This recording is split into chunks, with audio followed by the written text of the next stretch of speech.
rostro que Cunil Cabanillas calificaba como el rostro de Dios. Ser apolíneo, un hombre de una belleza extraordinaria, un bombonazo. Una voz sumamente expresiva, sumamente hermosa.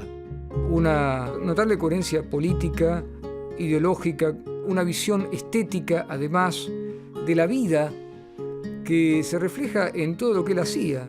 Hizo de radio, cine, televisión, de una manera muy increíble, que actuó en España. Todos esos dones, además de su talento, de su capacidad de trabajo, de su disciplina. Apenas aparecía en el escenario, se venía abajo el teatro de aplausos.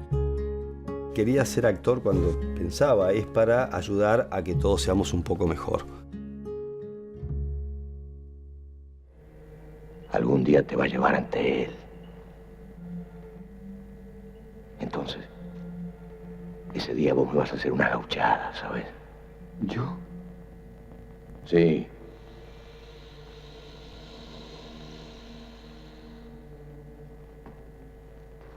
Vos.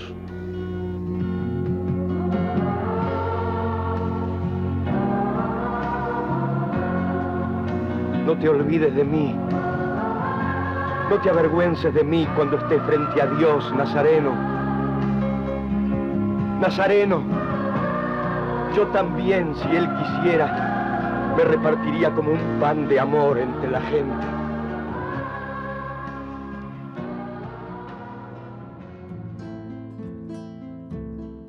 Alfredo Félix Halcón Riesco nació el 3 de marzo de 1930.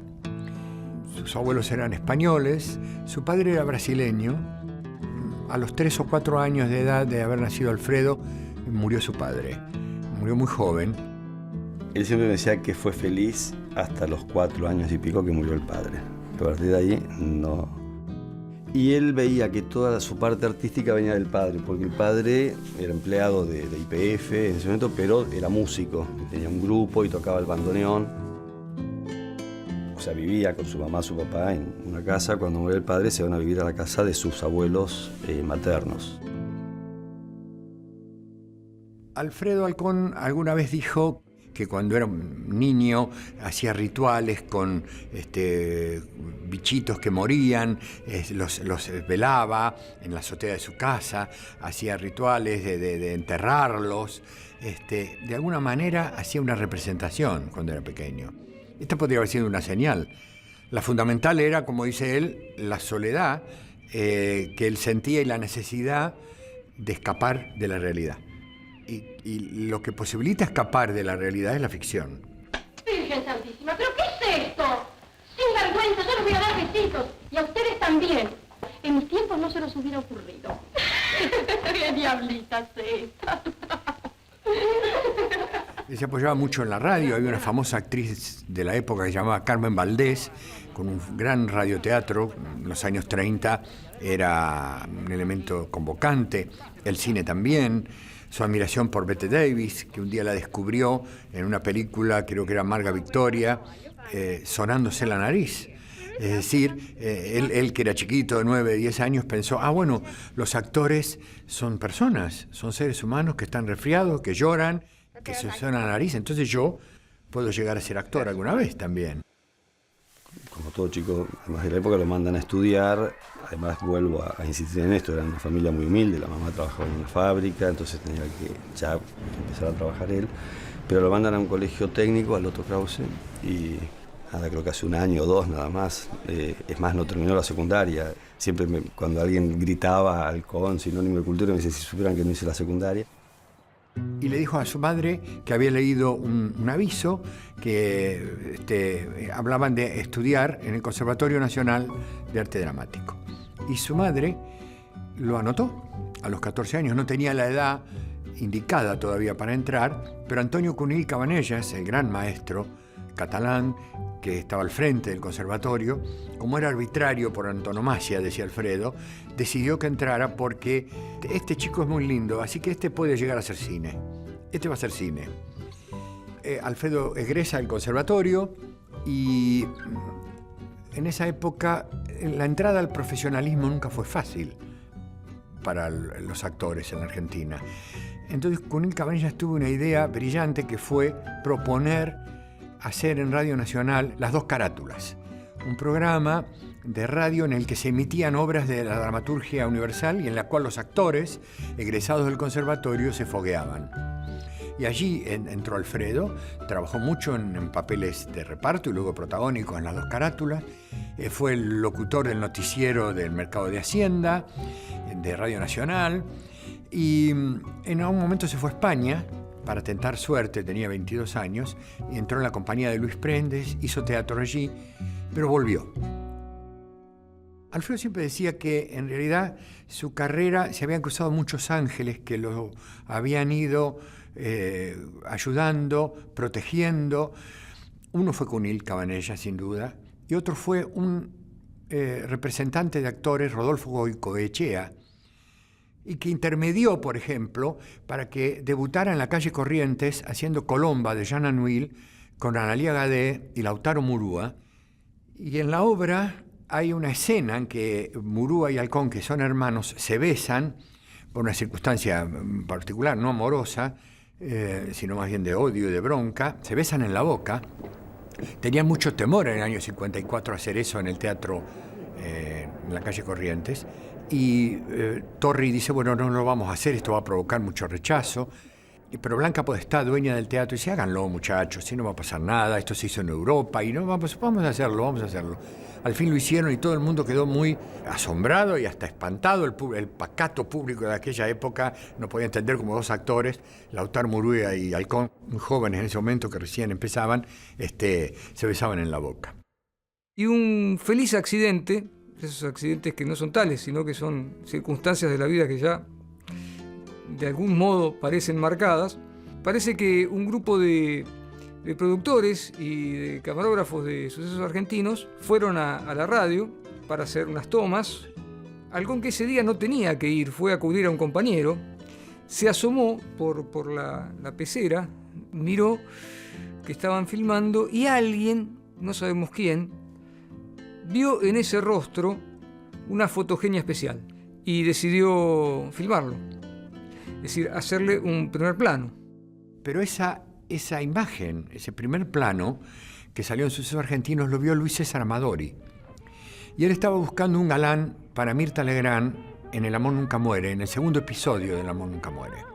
La viudita necesita que le den una manita, pues ser viuda sin ayuda es una barbaridad.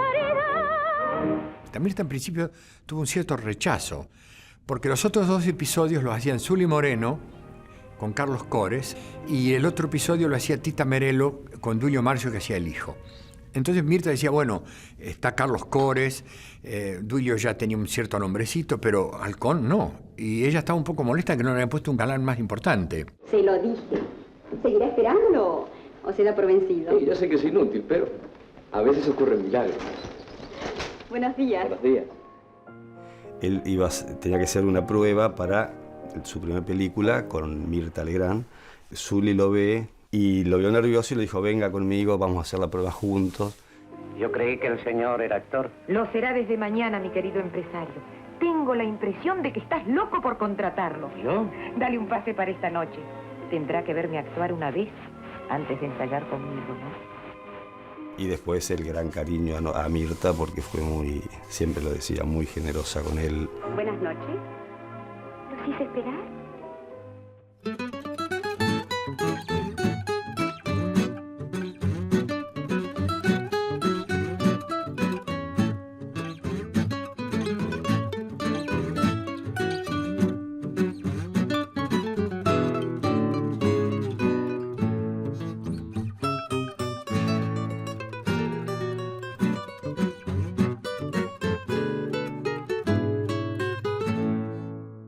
Alfredo Halcón tuvo un mes y un año bisagra en su carrera. Fue agosto de 1960. Él había formado compañía con María Rosa Gallo y Osvaldo Bonet y habían hecho un teatro de repertorio muy importante. Habían hecho El perro del hortelano de Lope de Vega en La Calle Corrientes, Orfeo desciende de Tennessee Williams. Y de pronto hacen una obra que había revolucionado en su momento el teatro, que fue Recordando con ira, de John Osborne, donde él hace un personaje realmente revelador. Ernesto Shaw, el gran crítico, lo recibió diciendo: ha nacido un primer actor para la escena nacional.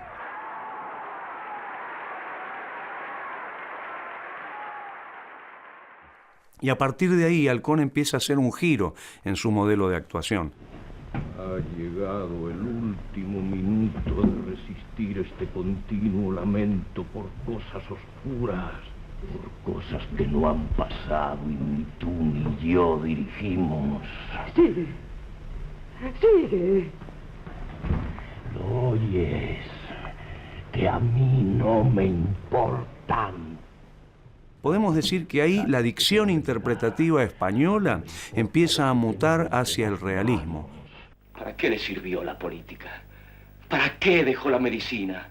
Para estar encerrado aquí, mientras pasan por delante de su casa gritándole en la cara el nombre de su adversario. ¡Bazán! ¡Bazán! ¡Bazán! Pero lo interesante es que Halcón nunca se desprende del todo de esa marca de origen, de lo que aprendió con Antonio Cunil Cabanellas. Y Leopoldo Torres Ríos, el padre de Torre Nilsson, vio esa representación y Torre Nilsson estaba buscando el personaje, el actor para hacer el ecuménico López de Un guapo del 900. Torres Ríos le dijo: ¿por qué no lo ves a este muchacho en Recordando con ira? Yo creo que tiene algo en la mirada que puede dar el guapo ecuménico.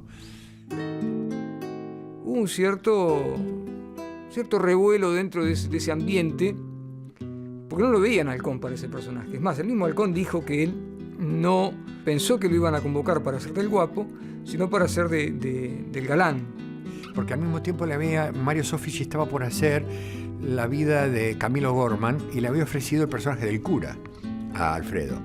Y dice que la madre de Alfredo le decía: ay, nene, no agarres el guapo, agarra el curita, porque vos el guapo no te va a salir bien. Nadie creía en él.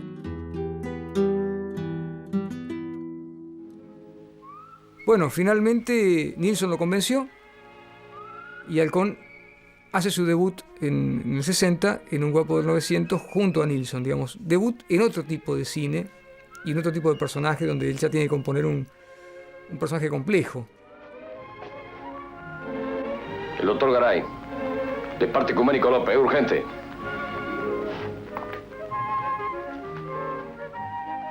Un día, en un tren, yendo a la filmación, se encuentra con Armando Discépolo, que había dirigido la versión teatral del Guapo 900 con Francisco Petrone en el papel título. Y cuando se ponen a hablar, y Discépolo le pregunta: ¿y ahora usted qué está haciendo? Y Alfredo le dio mucha vergüenza, y le dijo: Un guapo del 900, ecuménico. Y Armando Discépolo giró la cabeza, miró a la ventanilla y no lo volvió a hablar hasta que llegaron a destino. La gran anécdota es que cuando la película se estrena y Halcón es reconocido por su trabajo, Francisco Petrone se acerca a Halcón. Usted me ha robado lo que yo más quería, pero no se aflija, porque está en buenas manos.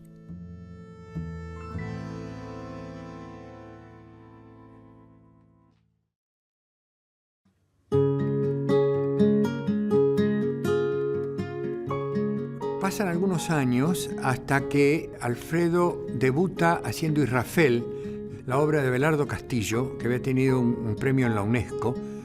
Ahí se produce el primer gran éxito personal de Alfredo Halcón. Se empieza a producir el fenómeno de vamos a verlo Halcón. A partir de allí comienza una larga carrera teatral. Buena parte de esa carrera la desarrolla en el Teatro San Martín, una especie de segunda casa para Alfredo, donde hace hitos como Yerma, de García Lorca con María Casares, hace Hamlet, que también había hecho en televisión. Es una versión muy particular de Hamlet, en el año 64, dirigido por David Stiebel.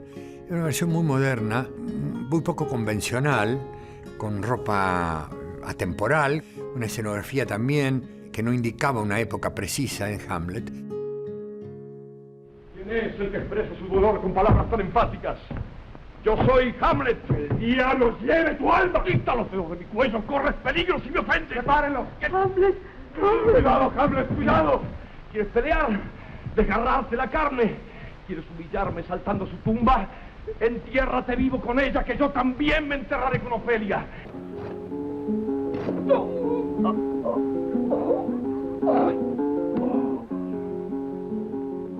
Yo soy toro en mi rodeo y torazo en rodeo ajeno. Siempre me tuve por bueno y si me quieren probar, salgan otros a cantar y veremos quién es menos. Y Halcón, ya con el Martín Fierro, empieza una etapa con Torre Nilsson que se va a consolidar después con El Santo de la Espada, película que tuvo todos los problemas de la censura que uno puede imaginar. Alfredo la defendía mucho porque decía que Torre Nilsson había tenido que luchar contra la censura en ese momento de un gobierno militar. Por ejemplo, había una escena en la que Alfredo miraba la inmensidad, o sea, el general San Martín, ¿no? Miraba la inmensidad de la cordillera y se le humedecían los ojos. Y los asesores que estaban controlando todo le dijeron a Torre Nilsson: esta escena no va. ¿Cómo se le ocurre poner al padre de la patria llorando? El triunfo de este día es nuestro, el sol por testigo. O por ejemplo, otra escena en que besaba a Remeditos, Escalada, que el personaje lo hacía Evangelina Salazar. También le cortaron la escena y dijeron: no, San Martín no puede estar besando a una mujer, ni siquiera a su propia mujer. Con muchos problemas pudieron hacer El Santo de la Espada, que se transformó en un éxito.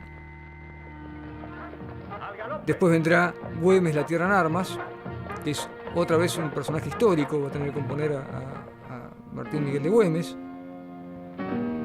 Pues diga usted a su general que Martín Güemes, rico y noble por nacer, ha sacrificado su fortuna entera al servicio de la patria y que para él no hay título más glorioso que el amor de sus soldados y la estima de sus conciudadanos. Y ahí se cierra. Esas tres películas, esa trilogía de películas, tienen ese ambiente histórico y después vendrá esa última etapa de películas de Halcón con Torre Nilsson en las que el ambiente cambia totalmente. Yo pienso hacerme justicia con mis inventos.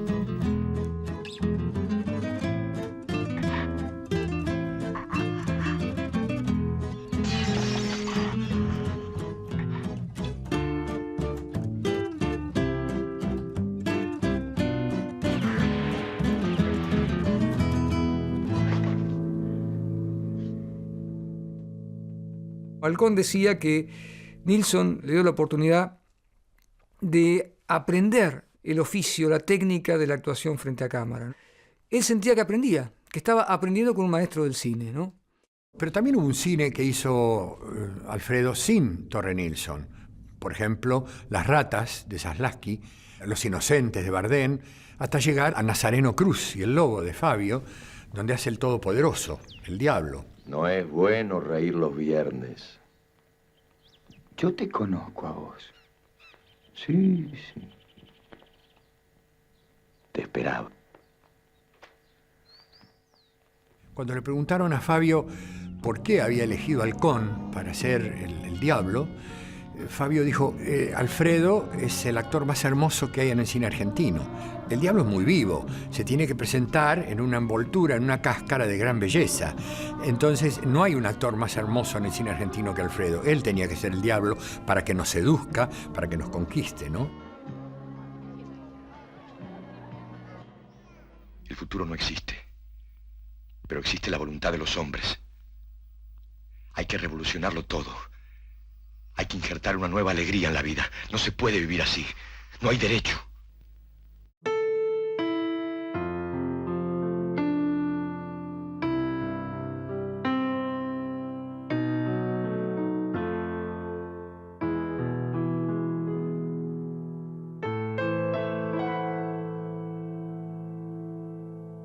Cuando la AAA lo amenazó de muerte y le exigió salir del país en 24 horas y Alfredo no se fue, otros amigos y yo fuimos a su casa a acompañarlo, a estar con él. La razón era que le habían dado, bueno, no te daban ninguna razón, propagar ideas judeo-marxistas por las obras de Arthur Miller. Esa era la razón que le habían dado a él. Pero bueno, Alfredo tenía un enorme reconocimiento en España, fuera de la Argentina, quiero decir, es una persona que perforó todas las fronteras, ¿no? Como todos los grandes, ¿no? Lo que le pasaba también cuando trabajaba afuera es que él sentía que sí, que lo aplaudían, que valoraban su trabajo y todo, pero dice, no entienden de lo que estoy hablando como me entienden en mi país, que le pasan las cosas que me pasan a mí, porque cuando hacía Hamlet, en la época del proceso, lo que más le gustaba era cuando en la obra dice algo está podrido en Dinamarca, y miraba para todos lados como que algo estaba podrido en el país.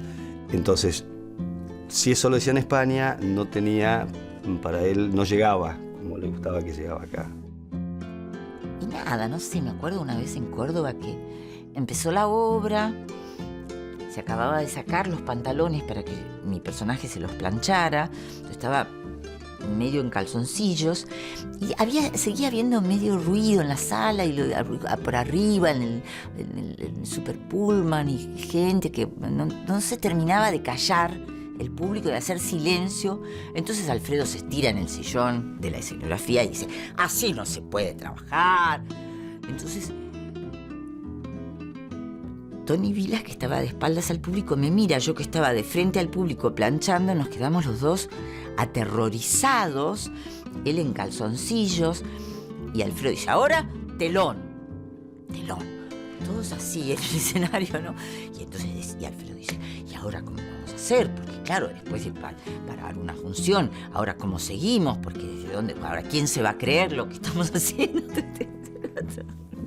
Desopilante, ¿no? Era trabajo, todo el tiempo trabajo, sí, desde que se levantaba hasta que se acostaba. Arrancaba los ensayos teniendo mucho conocimiento de la obra, de su personaje. Le gustaba mucho estar bastante tiempo antes, 2 horas antes en el teatro, se quedaba en el camarín, le gustaba estar con el resto de los compañeros y después subía al escenario. Le gustaba mucho antes que den sala para sentir cómo se iba llenando la sala, se quedaba ahí quietito, disfrutaba mucho ese momento. No era una persona fácil, en un sentido, para trabajar. Había que estar muy, muy atento, porque era de un nivel de una exigencia enorme, y lo cual siempre me pareció que estaba muy bien, ¿no? La primera vez que trabajamos juntos, yo tuve miedo, digamos, la sensación cuando uno trabaja con este tipo de actores, para mí es una especie de especie, valga la redundancia, que ya no hay, ¿no? Que son los monstruos sagrados, lo que se llamarían los monstruos sagrados. Y hay algo en su voz. Creo que nadie, y la estoy evocando en este momento, la voz de Alfredo. Algo en su voz transmitía y capturaba. Va a ser difícil porque nadie sabe quién es el que verdaderamente está contando. Si soy yo, o eso que ha ocurrido, o si sencillamente cuento una verdad que es solamente mi verdad. Una voz maravillosa, una voz resonante, vibrante, pero sobre todo yo creo que Alfredo tenía una relación con la palabra extraordinaria. Quiero decir que no era solo su gran voz, era esa voz aplicada a la enunciación, a la puesta en boca, a la apropiación del discurso, el que sea. Yo creo que sabía mucho Alfredo de lo que significa profundamente la actuación como ofrenda. Y era un hombre profundamente generoso.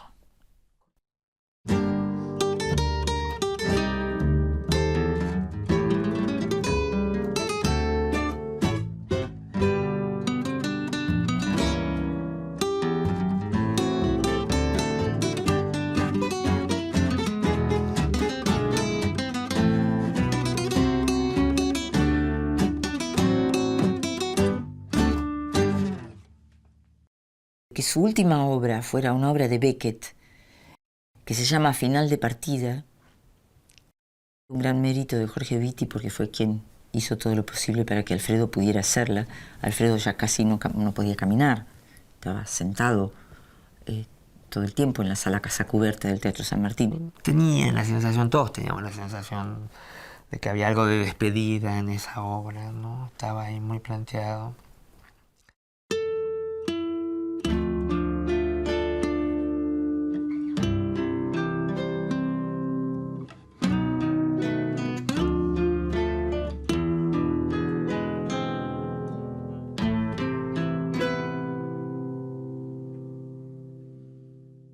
A mí me parecía que era, como pasa con alguna gente, increíble que él se muriera.